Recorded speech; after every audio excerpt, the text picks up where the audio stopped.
Hi everyone, and welcome back to my channel, Turnips to Tangerines. Today we are going to be making overnight oatmeal, and this time we're going to be using applesauce and of course our old-fashioned oats. That's the best kind to use for overnight oats. In fact, it's probably the only kind to use. And then just some milk.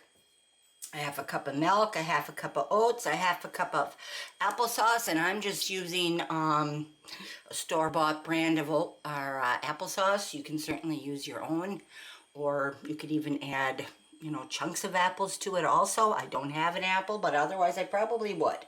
And then, of course, a little bit of honey to sweeten it, and a dash or two of cinnamon.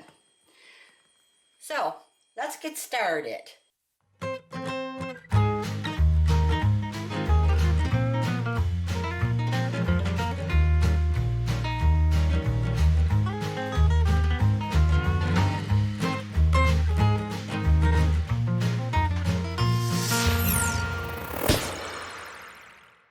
Okay, the first thing we're going to do is we're going to put all our ingredients in one of these jars.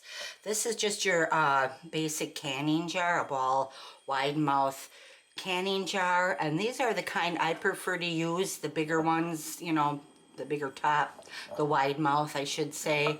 And this one is 1 cup, about a cup and a half I would say.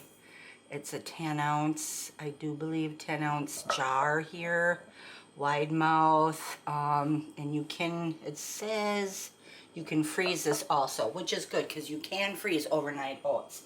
A lot of people use these smaller ones, and as you can see, it's a significant smaller, than the larger ones. I prefer that just because, for putting a spoon in and etc. I've used the smaller ones before, and I've had like things, spill over as the oats are soaking up the milk and other liquids that are added. It tends to kind of bubble up. At least that's what I've had.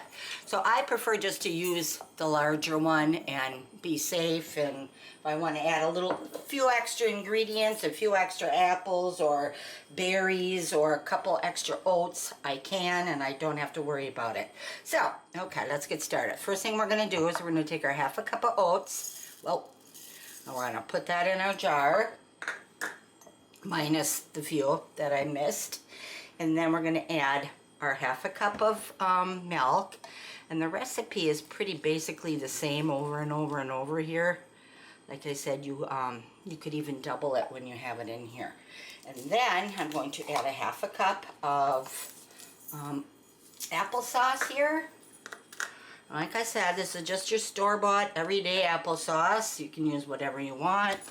I usually do make my own, and it is coming to be that time, apple season, and I will be making my own again.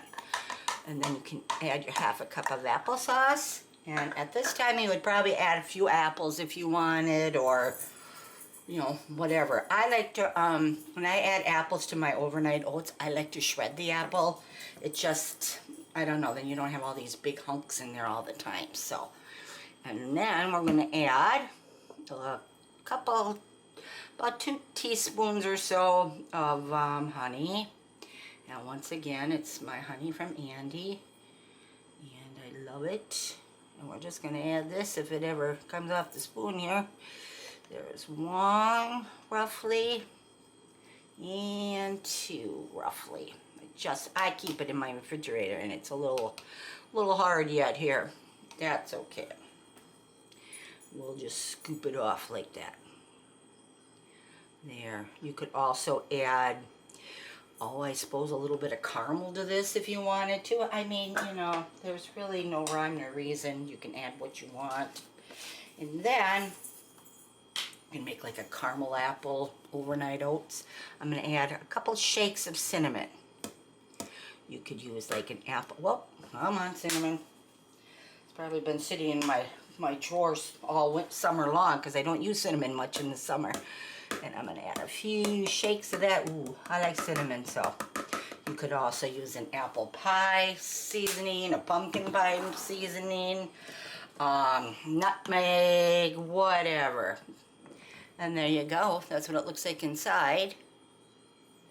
And I am going to quickly just give this a few little stirs around. And you could have, I can put the cover on and shake it up too if I wanted to. And that's it. That's basically all it is. And that will probably taste really good. I know it will. That tastes good, all right. Ooh. That tastes kind of like an apple pie. Oh, that tastes good. That's good. I like that. And I'm going to put on a cover. And we are going to put this in our refrigerator. And tomorrow, breakfast is served. So stop back and take a peek at what it looks like tomorrow morning. See you later. Bye-bye now. I'm going to try. They look good. Wow. That tastes really, really good. It tastes just like an apple pie. Almost exactly. Or an apple. It tastes like oatmeal cookies that were made with applesauce. I don't know if you've ever done that before, but it's actually very good. And one thing I didn't have, but I would put in this definitely next time when I make it, and that is some raisins. I like raisins. Oh, I just spilled right on my shirt. Oh well. Oh well, that's okay. And I like raisins. I like golden raisins. I think they're a little bit more meatier than the dark raisins. Or you could even add dried cranberries to this, dried cherries, blueberries, you name it, you could add to this. Or like I said, you could add shredded fresh apple. But very, very good. And would I make it again? Oh, definitely. It's really good. I like it. So,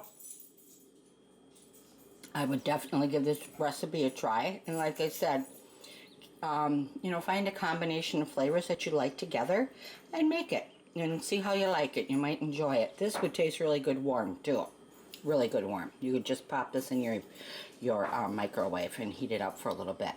So, you have a good day, and we'll see you back here on Turnips and Tangerines again. Bye now.